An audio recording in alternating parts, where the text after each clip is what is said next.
out, and being annoyed at things gives her life. It was tricky getting the stripes straight, my grandmother says. Then she laughs. Or I suppose I should say, getting them gay. She comes over and hugs me again. You're one of my 2 favorite grandchildren, she whispers in my ear. You only have 2, I remind her. When she lets me go, I think maybe I see tears in her eyes. This makes my heart hurt, as it's a reminder that what I did caused other people a lot of pain and worry. I almost apologize to her, but she turns away and starts talking to my parents. I take out another cookie and eat it while I think about how weird this all is. Just a few hours ago, I got out of a psychiatric ward after spending 45 days there in a treatment program following a suicide attempt. While I was in there, I came out, had sex for the first time, and had one of my best friends in the program die from an overdose that wasn't an accident. It feels like it all happened a million years ago.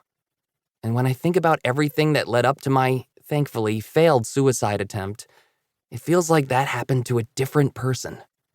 But it didn't. It happened to me. Only, in a lot of ways, I'm not the same person I was 45 days ago. And now that I'm out of the hospital, I have to figure out how to introduce everyone else to the new me. And I'm not sure how to do that. Come on, my sister says, taking my hand. Let's go upstairs. We leave my parents and grandmother talking and head up to my bedroom. Inside, I can't help but stare at the new carpet. My parents put it in after ripping up the one that had bloodstains on it. They also painted the walls.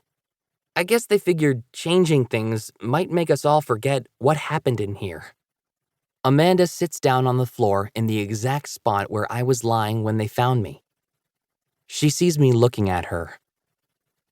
I kept a piece, she says. A piece of what? I ask. The carpet, she says, when they were cutting it up and throwing it out. You want to see it? I hesitate for a moment. Then I nod. Amanda gets up and goes down the hall to her room. When she comes back, she's holding a ragged piece of carpet in her hand. It's maybe 4 or 5 inches across. The light blue threads are stained with a darker color, almost like rust. Amanda holds the piece out to me, and I take it from her. I don't know why I took it, she says. I just did. It's weird to think that the stuff on the carpet is my blood. I don't really remember much about the actual event itself. I just remember feeling tired and sad and hopeless. I don't remember cutting my wrists or passing out. I only remember waking up in the hospital and wondering how I got there. Our dog, Mumford, who has come into the room and hopped onto my bed, sticks his head out, sniffs at the scrap of carpet, and snorts. He shakes his head, then lies down and stares at me with a worried expression, as if he's afraid that if he doesn't keep an eye on me, I'll leave again. Just as I felt like I should apologize to my grandmother earlier, I feel I should apologize to Mumford for upsetting him. You can keep it, Amanda says, if you want. I'm surprised to find that I do want to. I take the piece of carpet and put it in a drawer in my desk.